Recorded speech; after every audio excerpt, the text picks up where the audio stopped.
What's going on, guys? My name is Tarun Shetty. Welcome to the Convo Sutra. Happy New Year. We're off to a fantastic start, and joining me is a fantastic panel. We got some new people joining us, some familiar faces from last season. How about we do a quick intro for our audio listeners? Yeah, so my name is Anaya Kaur, and I'm a Punjabi actress slash model sometimes. I'm Pritesh Shah. I am a comedian, actor, filmmaker. Hi guys, I'm Malvika Sheth, and I'm a content creator and actor. Everybody's so professional. Well, now we don't have to be. We got that out of the way. You guys were guests last season. Thanks for dressing up in your tomboy outfit. You're a model. I walked away. It's getting business professional. Yeah, this is like very she's business. ready. She's ready. She's very investor ready right now, dude. Yeah. Are you here to invest in the Convo Sutra? Huh? You know, maybe. We'll see. We'll see how it goes. How did last season go? You were on the last episode last season. Yeah. Well, I think it went pretty well. And you actually walked to this episode, to this studio. I did. You live that close? I live like 2 streets away. Dang, that's nice. And I go to the gym across the street, so I was like, I should walk over there and then go to the gym after. So you only do things that are within a 15 feet radius? They have to. See, this is She's got good standards. Yeah, this Driving is for nothing. this is the proper way to dress. It kind of keeps the creeps away. If you have a business meeting, it's like enough for, don't you think, like business meetings?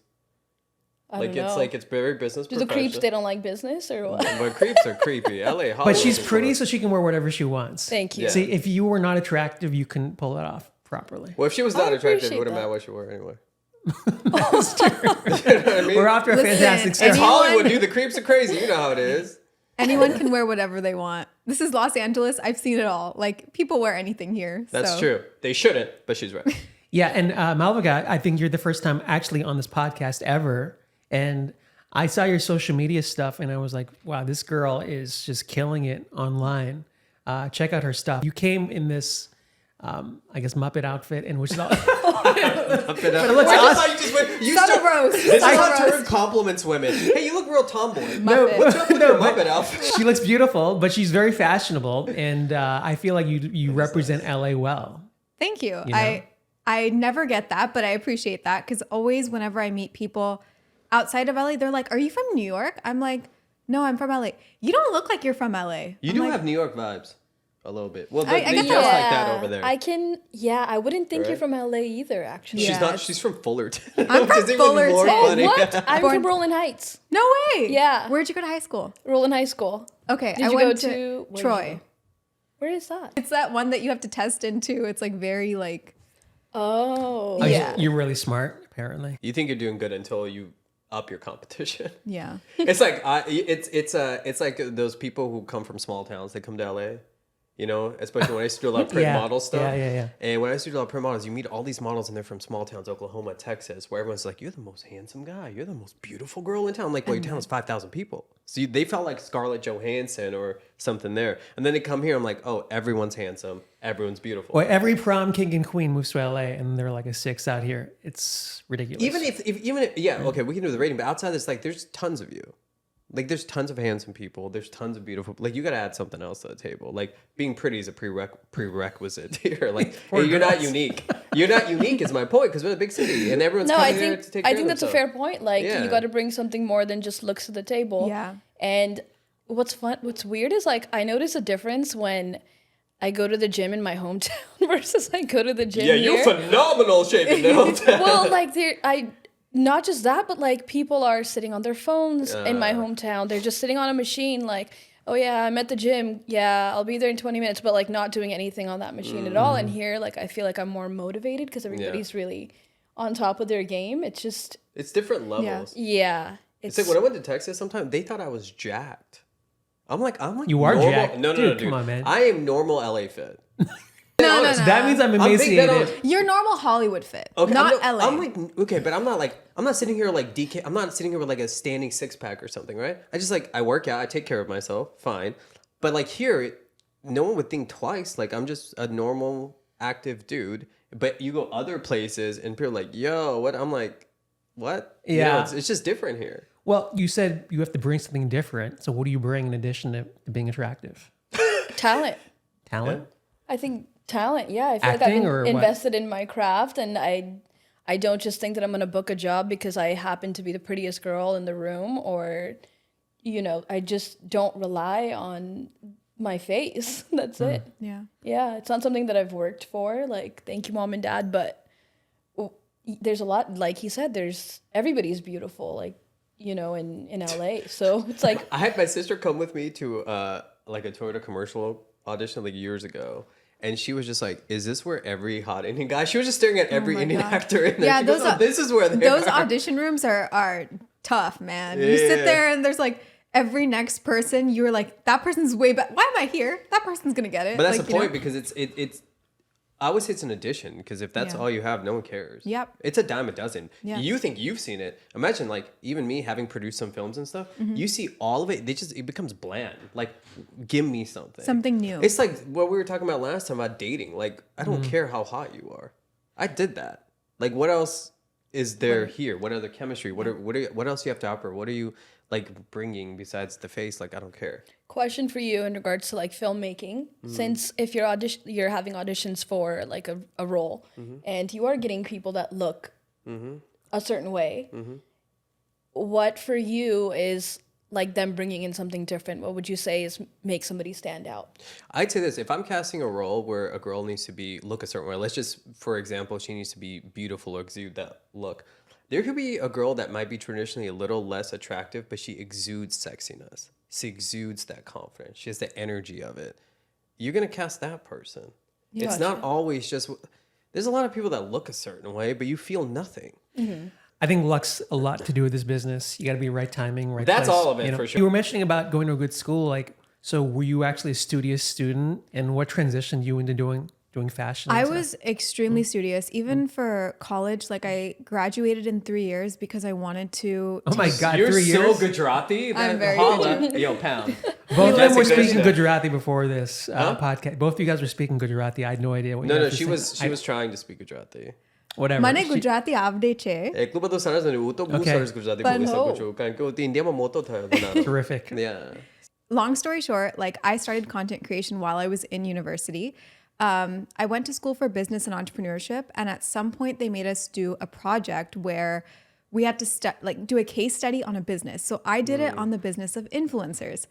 And my friend was like, "You're so good at this stuff. Like, you love social media, you love fashion. You should just do it." So I started. I think I got my first like proper like paid brand deal with Reebok, which was I think 6 months into me doing content. The entrepreneur mind in me was like, we're going to turn this into a business. So I was so bold. I went to my dean, like the dean of the school. And I was like, hey, I can't talk to my like class counselor, the person that kind of puts together the classes, because she won't let me do this. But can I take 26 credits, overload, and graduate in 3 years instead of 4 for the last semester? And he was like, yeah, no one has done that. We don't allow that. And I was like, I know, but look at my grades. They're good. Look at my track record. Like, I think I can do it. I did it. And then I took that last year to figure out how to do this content creation thing full time. And now here we are. That's amazing. Hold on. So 26 credits, how many classes? I think that was like 5 or 6 classes. Full time. Yeah. See, I feel like what you said, though, every Indian has that built into them to excel. Because most South Asians that I do know, they are very motivated. It's very rare that I meet a South Asian who just kind of sits around and watches Netflix, smokes pot all day. I think part of it might be generational trauma. I mean, everything we do. What generational trauma do you have? We all got some.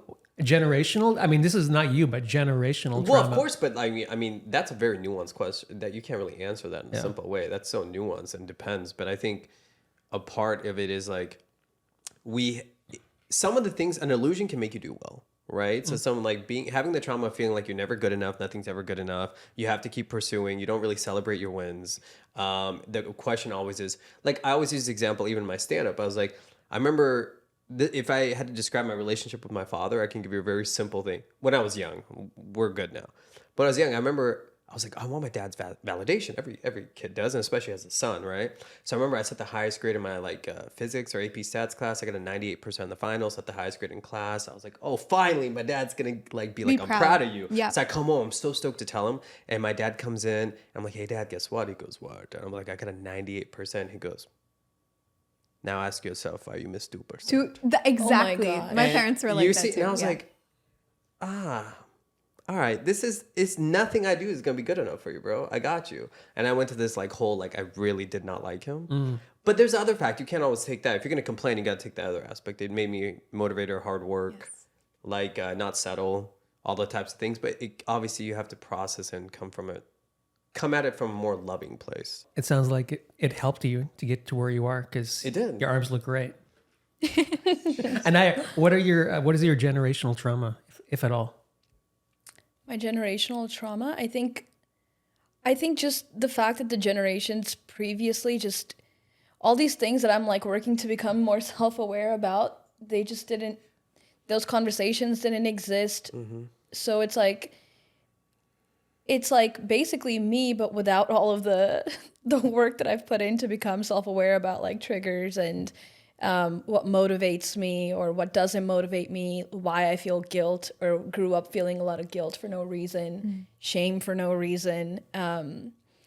I guess that's the generational trauma. I feel like this is all human trauma because I feel like being a human being's tough in general. Like there's an amount of suffering we just have to deal with and get over it. But the stuff we have to say, we have to keep in mind, this is all privilege. You can do all this because your basic needs are taken care of. Yes. Our parents didn't always have that. They were fighting for survival, right? So like, I'm not like, oh, you didn't do it. We're lucky we get to sit there in so much comfort and like pursue our dreams and put on a switch and light, and we have access to water and electricity and transportation, and we get to sit there and like do whatever we want. So yeah, then you have time to be like, oh, okay, let me dig into this. Most of the world couldn't always do that. Our parents couldn't because they were busy trying to build the life for us that we now have. You know what I mean? Like, I think yes, like it's great to be like grateful for the things that you have, but the way that you feel is going to be relative to your surroundings and the way that you grew up. So just because somebody else has it worse doesn't mean that you have to invalidate the way that you felt growing up. Like if you as a child felt alone and felt like, it goes back to the book that I'm reading about attachment styles. Like if you grew up with an anxious attachment style, you can't just be like, well that's me. You know what? That at least I was able to switch on the light. Like it's, well, it goes to both, of course. I mean, your perceptions are real, but that's your viewpoint from your perceptions. But then we also have to have perspective, and it's that balance of both. Yeah. So I agree with you. You can't. Your feelings are valid. To tell someone their feelings aren't valid and just like look at kids in Syria, well, that's not going to help, right? Because that's going to be shame and guilt. But you should know that too. So to the problem we have, both are wrong. The thing is, I feel like here, especially with how we have it in the West, it's very easy to just be about me. Look what I'm feeling. Look at what I'm going through. Like, I mean, they say if you're feeling depressed or sad, go volunteer. Like, get out of your own head. Stop looking in the mirror all day. It's not always about you, man. And so, agreed. But there's a perspective you have to have too. Zoom out. Yeah. Look at the world, bro. Yeah. Chill out. You're not the center of the world. Relax. That's a good point. Malvika, what's your counterbalance to your trauma? therapy. Oh, you go to therapy? Yeah, That's I smart. do a lot of therapy. I think because what I'm working through right now is trying to innately, I'm an extremely giving person, and I've given a lot to my family, and I don't resent that at all. But it has come in the way of me wanting to move forward with my career, me wanting to even move out of the house. Like I would just feel a lot of guilt for that. And I think therapy has helped me put things in perspective and allow me to prioritize what I want from my life and balance it with giving to my family, but not over giving. You know, like I always feel like I need to be there. I need to be there if mom and dad are having an argument. I need to be there. Such a good daughter. I think Kind of. It's like, She's well, I'm there not for her blaming her family. because they project that, right? Because Yeah. Indian culture is the problem that we've had, and I've seen general, this is not for everybody, but in general, it's like you get validated a lot when you sacrifice. Yeah. So our idea is like, look how much she's giving up for her family, or look what she's doing for her kids, or and so we validate being unhappy, not communicating, and sacrificing yourself. You get applauded. My mom always gave without unconditionally, whether I gave back or not. I'm not talking about the mother-son relationship in general. I'm talking about how that active, of course, like no one's going to love you unconditionally like your mom, right? That's the man's issue. We're always looking for a woman to love us like our mom, and we'll never find it. But like, I'm saying, like the generic aspect of like anytime in our culture in general, when you take time for yourself or you're considered selfish, you're considered like you don't care about your family. Look what I did for you. Like I always have that talk with my family. It's like, I don't want to take care of my parents because I owe them. That's a mortgage. I'm not doing for you because you did for me. You made me. I didn't ask to be here. Like, if you don't want to do it, then don't have sex and have children, right? Take responsibility. You have kids. That's your job. So I'm not going to feel guilty because you raised me. But I want to do and give to you because I love you. Yeah. And there's a different thing. How many Indian families keep their grandparents in the house, don't talk to them? They're in the corner praying all day. They're not really involved in the family, but they go, oh, look, I'm taking care of my mom. I'm like, your mom might as well be dead, bro. You guys do nothing with her. Oh, I'm going to die in a hospice house by myself. Yeah, well, you're on your way. I already know It's a that. wrap for you, Tarun. You're going to the same coffee shop now. It's over. I absolutely know that. Yeah, it's over for Tarun. Oh, I go to the It's same done. shop every single Look at day. him. And he thinks they're his friends. Dialogue. 'cause he Please spends promote $1,000. us. Please sponsor us, Dialogue. That would be awesome. I hate to say this, but it's true. It's slightly different for sons than it is for daughters in our culture. I noticed that sons are given a lot more leeway a lot of times than daughters are, and sons are given that push to like, yeah, go be free, go be. They also have their set of pressures that they're given. I think sons It's have different. to be. But It's different. It's the same level, but it's different. It's different. Like Yeah. sons have to be bread earners in the traditional sense. And like, I think when I say I want to prioritize my career, they're like, but why? Like, you don't need to. And you know, Both say that or just your mom? they don't say it like that, but it's kind of like hinted at. You know what I mean? And it's like, oh, we need to find you like a good match. And you know what a good match means. And for me, I'm like, that's not my priority. I even told them like, What does a good listen, match mean? I mean, wealthy. And I'm like, that's not, first of all, I told them, I'm not even looking to get married. Like, I may not get married. I really enjoy my life And alone. her parents had a heart attack. Yeah, they're very, and, They melted. and they That's told when me, she got disowned. Exactly. they told me never say never. Okay, so I won't say never, but right now it's not at all on my priority list. Like I have, You're definitely getting married. Because when you don't look for it, it comes. Like, but I haven't been looking, and this is the most shocking statement maybe that you guys will hear, but I've never been in a proper relationship, like in my whole life. And Okay, pause. When you say proper, what does that mean? You've never gone past the dating stage, or I've not even dated. Like I never really made it a priority. I'm on Raya now, but like I'm not. So many using it. Daisy guys are going to message you after this podcast, by the way. dude, it's a wrap. So you know. It's over. But I think also part of me kind of like closes myself off to that because I'm like, you know, everyone has a priority list in their life, and I think right now it's just not there. Maybe at some point it will be there, but It doesn't have to be though. yeah. Like, I mean, Is that not something that you like? I don't know. Like, I always do you ever meet someone and you're like, I would take this person? Yeah. I have. I've Okay. been like definitely like I've had my crushes are very intense. I hate that I even call them crushes, but like whenever I like someone, I'm like, this is the person. But it's always someone that maybe doesn't have feelings for me, or like maybe just doesn't show that they have feelings for Or me. they're So it's married, never or- ooh, no, never that. But I wonder if that's like something that you're subconsciously doing because you know it won't actually evolve into something real. or could be. protects your heart. Protects from you, yeah. feeling Yeah. pain. And I am self-projecting. What was that? Are you self-projecting? No, I feel like no. That's hilarious. That's hilarious. Guys- this is the most LA conversation. I love it. why am I paying a therapist? This is therapy. Pati क्यों? मन जो Yeah. बात कर, आपने को problem जता रहे से बेटा. I have said this many times. This is like my therapy. I should see a therapist, and I just save it for this podcast. I'm like, well, I'm just going to tell you all my problems. Hey, today. Yeah, Tarun, okay, so Tarun, go ahead. Do both. Let's hear 'em. Tarun, Yeah. Oh, do both. trust me, I've cut my veins on this stupid podcast and just overshared everything. But today I feel pretty good. I feel actually really good. I mean, there's fires in LA. We got to talk a little bit Yeah. about it. I feel very lucky that my house didn't burn down. I almost evacuated 2 days ago. I know. I texted you. I was like, "Are you going to your brother's or what?" You can talk about your thing. I know you live like right there. by the Yeah, fires. I'm in Sherman Oaks right now, so it's kind of been crazy last night. 2 miles away, 3 miles away, but it seems to be moving in a different direction. So. Yeah. They have containment zones. It's like I didn't really realize. First of all, thank God for the firefighters and all the responders. They're killing it. And Thank you I've- so much, I have two guys, friends fighting, because- so I've been like texting them too and like seeing what. But they actually allow. I don't know. It's not my profession, but they actually allow the fire to burn to certain places they know they can contain it better. So I think as a civilian, you're like, Yeah. stop where it is now. Like, do it now. I And don't they're have like, these, we these can plants actually. behind us is actually safe. My catch Yeah, an ember, exactly. You know? So, but they have certain spots like the 4 or 5 where they know they can. It's like it's a fire break area. Mm-hmm. So they're okay. That they don't want it to, but they'll let it go to that area because they know they can secure it better and things like that. Yeah. So that gives me a little calmness. Well, I'm glad you're here. Honestly. Thank you. Well, my car's Yeah. backed, by the way. I have everything in my car. My dog's at the house, but Yeah. if something happens, I Yeah. just go pick her up. It's over. It's so funny because today's the first day ever since we got news of the fires where it actually was like how do I get up and like get dressed like and like pretend not pretend like everything's okay, but like it feels a little bit surreal to be sitting here because I'm extremely grateful that nothing has happened to me, but something could have.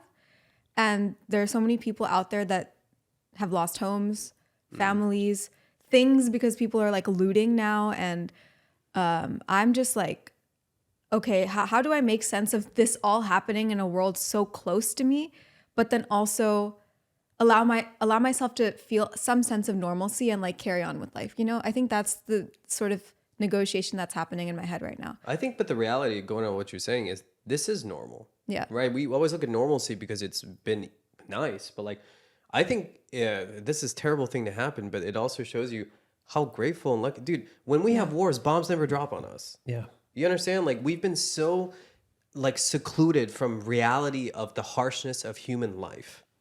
And it's I love it. I mean, I want to live in a society like this, but I also know we're like one like electric grid hack away from everyone looting and polluting and telling you, give me your car keys. Like all this, like we wait at not to jaywalk and red light. That's freaking adorable. I love it, but that's not real.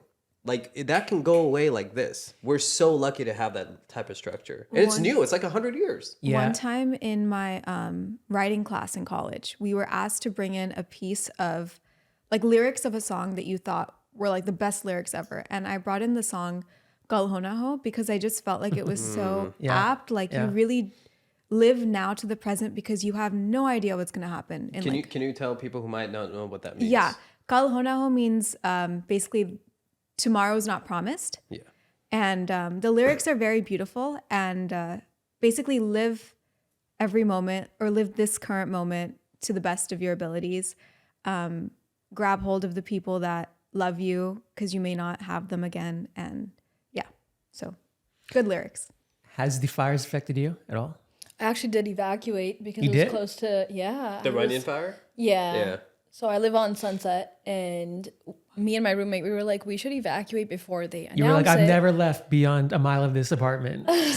What do I do? So where'd you go? I just went home to Rancho, and which was actually the scariest drive of my life because I had to take the 210, and you can see the fire on the mountain, and it was just such a like you guys said, like it was just such a surreal thing to like have this normal life, but like, and we have places to go to. I feel like we have the resources, and it's so different just like a couple miles away. People aren't able to, you know, get away, or like they have their homes burned down and just lose everything. There was a lot of talk on social media about not feeling sad for people of privilege in the Pacific Palisades. This is wild. Like which is so crazy because it's so inhumane to this think is not that. about money. It's about like sentiment. Like losing your home, no matter how much money was put into that home, how much money is in that home.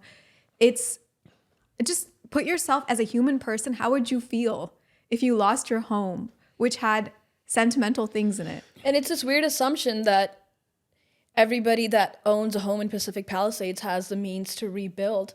What if somebody worked their entire life to afford I always say a home? the most hated minority is the rich. Absolutely. And it's a massive problem we have. It's this idea. Stems from a lot of jealousy and this innate look at life's completely unfair. And there's no denying that exists, right?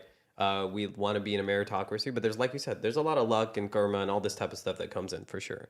But to think that just because someone's has money that somehow losing stuff is less valuable, or their life is, they deserve less empathy from human, is just or ridiculous. that they're exempt from feeling anything loss. Yeah, that's loss insane. is everybody feels loss regardless of how much money you have. Like you're not exempt from all you feelings. can do is people who actually say those stuff, they just don't deserve much attention. There's I've nowhere to learned really go with them. through years on social media, you have to take the negativity with a grain of salt. You really do, because it's like A lot of keyboard warriors. Yeah. They have nothing to say. I When you mean- really talk to them, I'm like, you're really sad, projecting all your pain and sadness and taking no accountability for your life. And you play the Completely. victim. So have fun, bro. The fact that you have time to create a negative comment or even video about something is like, But that's not just online. That's also life in general, right? I mean, it's dealing with people day to day. I mean, you're going to be around negative people who are going to say stuff, and you've got to just somehow compartmentalize what they're saying, how you feel. yeah.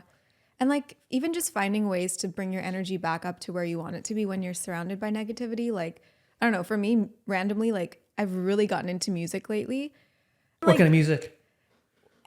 I listen to everything. I've always listened to music my whole life. I feel like my whole life is like, one day it's like full Bollywood, the next day it's like Drake, and then the next day it's Tyla, and the next day I just love music. I love listening to everything. So lately I've just been playing around with making my own like instrumentals, just like for fun. You make your own music and you listen to it? Yeah. That's cool. And like sometimes That's I'll really just cool. try How to do you do that? There's this thing called Murica, which is like an AI almost. So you'll like feed it different things of like, I want a song that sounds kind of like this. And it'll even come up with lyrics for you and everything. So yeah, I've been using Murica. I could see you as like a rock star, actually. This look right now. Yeah. Yeah. I've also been taking singing lessons. So I don't know. We'll see. Oh. We'll see. I'm just having fun with it for right now. That's great. I'm assuming you're in your 20s. Yeah. Make as many, experiment with your life as much as possible. Yeah. And just see what you like, what you don't like. Yeah. Tell her parents though. You need to call her parents right now. You need to tell them that. You know, Hey, uncle, auntie, just a heads up. She's just gonna go with the flow. Yeah. Sounds like she's killing it. She's got like be Reebok fair- brand deals and to yeah. be fair, my mom is like my biggest cheerleader. Like I don't know, she will tell which is so embarrassing for me when I go to events, all the other aunties, follow Malvika, huh? Follow her. They're the follow cutest her. thing. They love you to death. It's so That's funny. so cute. The same father who didn't talk to me when I moved to LA to pursue this is the same guy who has everything I've done on TV on DVR Yeah. recorded. And my mom's like, he don't tell you, but when everything comes, he makes them sit and watch everything like that. That's Yeah. adorable. No, I'm not their son though. Like, My parents also show your stuff to their friends. but let me tell you something. Sweet. They should. Thank you, uncle, auntie. This is just a moment of gratitude for the aunties and uncles out there that support us. Well, it just goes to show you that there is like, even though, I mean, people have come on here and trashed Indians that they're not supportive. I think families are supportive Extremely. to their kids and they're very proud, especially, I mean, it was always my dream to have optimal success. My parents would be like, oh, my kid made it. But whatever you do, your parents are going to be proud. So your parents proud that you're back here for round 2? I don't think they know. That's fantastic. You kept it No, let me secret, tell you, that's to the be most honest. beautiful answer I've You didn't heard even tell so them? far. I don't even think they know what a podcast is, to be See? honest. Most Punjabi parents, I don't think, or maybe it's just my Punjabi parents, I don't think they know my mom's still figuring out WhatsApp. Like, Oh, dude, it's a wrap. If they don't know WhatsApp, WhatsApp it's is the over. yeah, come on. That's what every Indian uses. I thought every Indian uses WhatsApp. They do. my Besides her my mom. parents are like very not tech savvy. My dad had like a thing of like, no, like I'm just not, this is too modern or whatever. Like he had this thing against technology. I hate WhatsApp. Yeah? I'm on so many group WhatsApp Too many texts. groups. To the Too many family, groups. what's about to mute it? Because it's like my Seriously. uncle sending roses with Gujarati poems. I can't read. And there's like Oh my- a rose emoji. I'm like, what is happening? Yeah. What is this? What Yeah. is this? I Yeah. don't know what's going on. I have an uncle who blew up on TikTok. Oh, hey. Oh, I love that. But That's so I don't cool. think I don't He doesn't think know he he's using a realizes. Chinese app to blow up. No, I don't think he realizes that people are actually like laughing at him, but like cares? he's like, I'm getting views. Get Like, it. It's dog. cool. Does You it should matter keep though? Who cares if people are laughing at you? Listen. Let them. True. Oh, I saw this interview with Timothy Chalamet. He was talking about how like it's so unnatural to like be getting all of these opinions from Yeah. strangers, is. and the fact that we like run to comments to see how we should almost like feel about like a piece of art or like things that we come across online. Yeah. Well, think about it, before all of this, you ran to people you liked or trusted to get their opinion. So you went to your best friend, like, how do I look? What do you think about this? Should I keep talking to that guy or that girl or whatever? What should I do? Now you're going to random people who know nothing about you and you're validating their opinion and they actually are in no position to have any input. That's true. So why would I go to you? You don't know my life story. You don't know my family. Why do you validate their opinion? I don't. I'm saying a lot of people do. You see how many people just go straight to comments. I don't care. I don't care what you say. I I, think don't this- care what I think half the time because I know it's my own ego making shit up. I'm actually So- excited when I see people trash my stuff because I'm reaching outside my purview and getting another audience. So I'm like, Yeah. terrific. But I I'm think just people go happy. through that stage where you like kind of come to terms with that, right? I think it comes with age, and also it comes sometimes those 1 or 2 negative comments, you laugh at them in the moment. Time goes on, something in your life happens, you're not in a great space, and somehow that just comes back to you and you think about that comment and it starts to just fester as an insecurity slowly if you're not mindful to kind of put it away and like turn it off. And honestly, I think for as much as we say about our parents, my mom, I think, and my dad also, but they've both always told me, like, whenever I've had negativity and I've talked to them, I'm like, ha, people are saying stuff on this video, and I laugh it off. They're like, yeah, just don't take any of this seriously. Like, this is not real life. Like, this is not what, no one would say this in real life. If you just remember that. It's a great saying. It says, don't let a compliment get to your head Yeah. and a criticism get to your heart. Yeah. So I forgot who said that. It was an actor, but he's like, I don't listen to the critics, but if you're not going to listen to critics, he's like, I also don't listen to the ones that compliment my work. I just do my work and let it But be. what about constructive criticism? But who's going to give you constructive criticism? Like, ask you, like, what does that mean to you, right? So the question is, that's also subjective. Yeah. Because in order to be really constructive, I have to trust you to know that it's not coming from your own trauma response or your triggers or your jealousy your own or whatever. fears about or your fears about the whatever field it is that you're in. That's another thing. Maybe I guess the best criticism would be shut my eyes for 2 hours and meditate. I'll probably learn a lot more. I don't need to hear from you. Very dude. true. I don't care what you have to say. So, and I don't mean that from an anger place, because I have such close friends that I love and trust that I do want to hear what they have to say.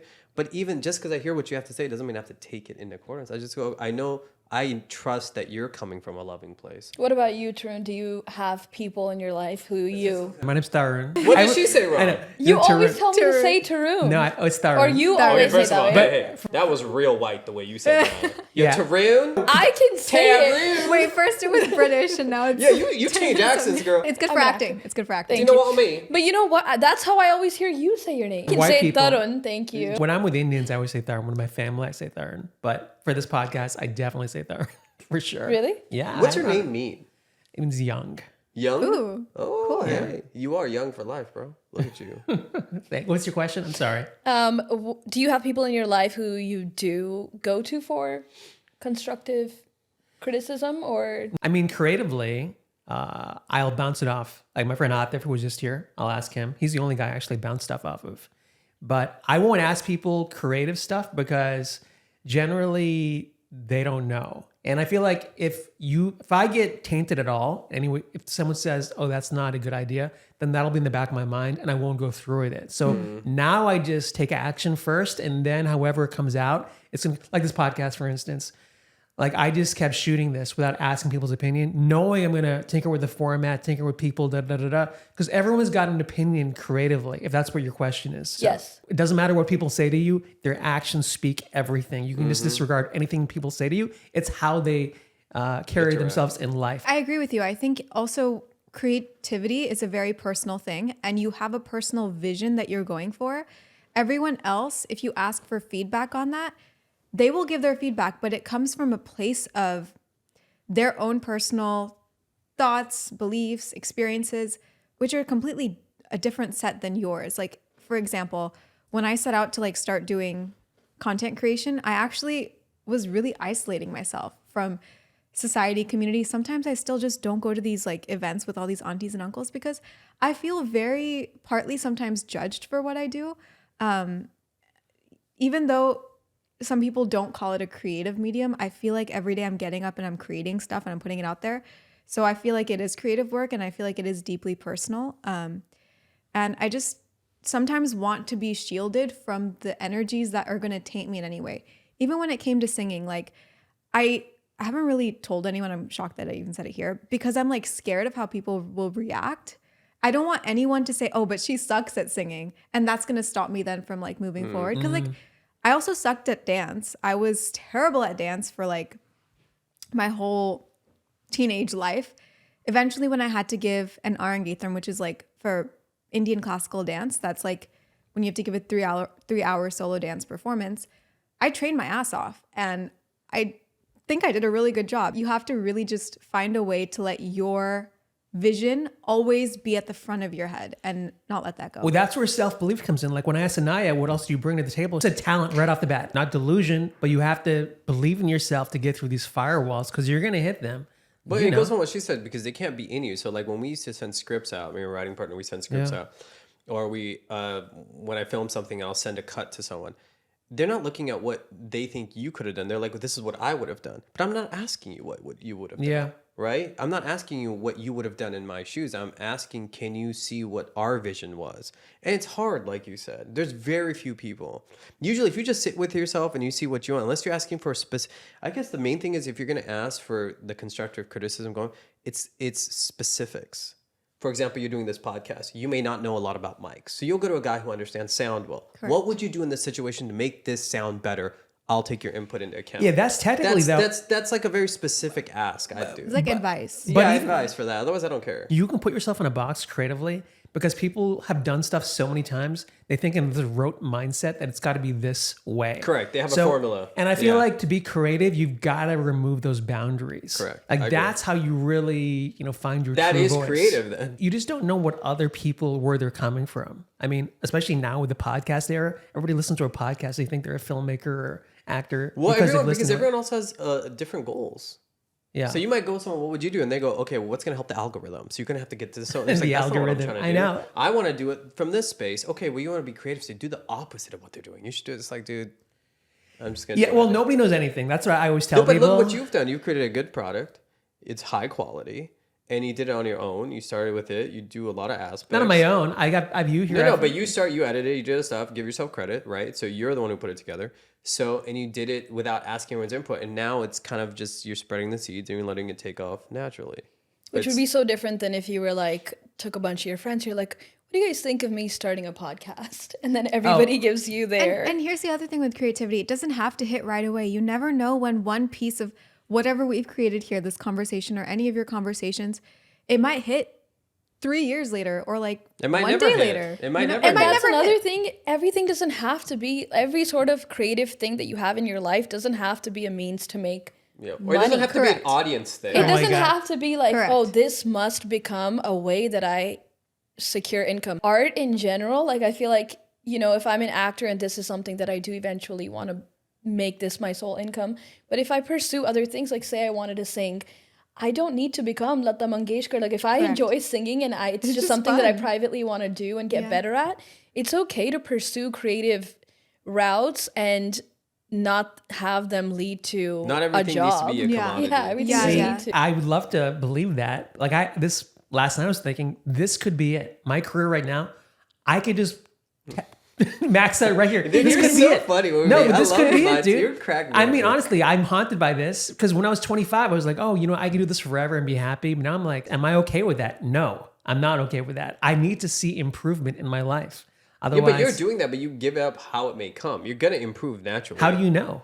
Well, because you're putting in the work. Something has to come away. Improvement. That's an optimistic way of seeing it. Yeah, Improvement, sure. I'm like, putting in the work. Everything's going to work out. Creatively or like monetarily or like Both creatively, monetarily. Like I cannot sustain this for the next 10 years. Like I'm just gonna do everything by myself. Like say nobody jumps on, then I've got to just do this. Do I have to make another movie by myself? It just keeps, it's a lot of work as you get older and your energy is dampened as you. Definitely, you never will have the same fire in you as when you started out, but you have to keep finding the things that go where your curiosity leads you. Basically, wherever you're extremely curious about, I think creatively, if you lean into that, it's always a good thing. And you'll. I cannot believe you're like 20 years old or whatever you are. I know. You're like so wise beyond your years. Thank you to my therapist. But the thing is, like, I think that it's not so much that it gets dampened, in my opinion. It just gets more focused, because sometimes when you're really curious, you find you're curious about things that you realize you're no longer interested in. True. And so now I'm like, I was curious about that. I don't care. Like, this is what I am interested in. I'm focused on it. And I also am like, I don't need all this other stuff that I wanted. I'm actually really cool just being by myself and chilling. Like I don't need to be constantly getting a dopamine rush or validation from people, or I can sit, read a book, and I'm happy. yeah. I can go for a walk and I'm chilling. I don't need constant attention anymore like I did before, where I was like, I got to be doing something. I got to stay busy. I realized it was all distraction. I couldn't sit with myself. It was me projecting, all that type of stuff. And you work through that and you're like, I'm good. That's also I'm the beauty here. of aging is like you just weed out all of the. Kind of though, but there's a lot of people in their 60s that still suck. That It's like haven't. everyone changes. Very few people transform. Transformation takes immense work. Everyone will change, right? Transformation means there's no residue left of the past. Otherwise, there's 70-year-old bullies that were bullies in high school. They're just older. But Yeah. They're still bullies because they never transformed. They changed, right? So those are like choices you make. Because I know a lot of aunties and uncles that suck. And that's the other problem. We're told, oh, respect elders. I don't respect elders. Like I respect if you're operating at that energy. Otherwise, Yeah. if you're an asshole, then keep it moving, bro. Oh my God. I've had I don't so have time many. for you. I don't care you're 70 years old. You're a dick. I've had so many scenarios where aunties and uncles have come over and said the most outrageous things, and I've point. just held it inside. Like I want to yell. Yeah. So I've just gone to my room. And I've just like, and then after they left, I'm like literally screaming. I'm like, Mom, Dad, how could you even let them say stuff like that? Exactly. Like it's, yeah. No, but we can't say, We can't say keep the community together. It's like, well, they gotta lead the community quick. quick. Yeah. That auntie sucks, yo. Well- She's Yeah. always talking shit. Yeah. You can always vent on the podcast and blast them True. publicly. Yeah, tell You her know- name. What's her name? I won't say Let's anything. blast it. Yeah, Some it's guy okay. that, Which auntie in Fullerton? Okay, I'm just gonna say it's an uncle that was claiming to be very like Spiritual? in the spiritual realm. Oh my that was just gosh. saying very, very ignorant things towards other communities, and that pisses me off like no other, because I'm all about individuality and let people do the things and say the things and feel and believe the things that they want to believe that help them in their life. And this guy was just saying really, really bad things. So I was just kind of like, I left the conversation, and I don't care if it looked bad, because like we were eating and I just left the table. Good for I you. like didn't even finish I just left because I was like, I don't care. You can follow more of Malvika's rage on her social media. How about we, where can we find each of you? I only have Instagram. I don't have a TikTok. Good. Never downloaded it. It might be gone. What is your Instagram? It's a.t.core. I'm the Pritesh Shah. I'm Style by Malvika. Great. And what are you, Tarun? Oh, thanks for asking. It's Tarun, first of all. No, just Excuse kidding. me? Tarun. It's at Tarun Shetty. I appreciate that. Thank you. Tarun Shetty. Yeah, go get your latte. Well, I want to thank all of you for coming by. You guys are all amazing. And thank you guys for tuning in. Please don't forget to like, follow, subscribe, share, join us on Patreon, and we will see you guys next time. Take care.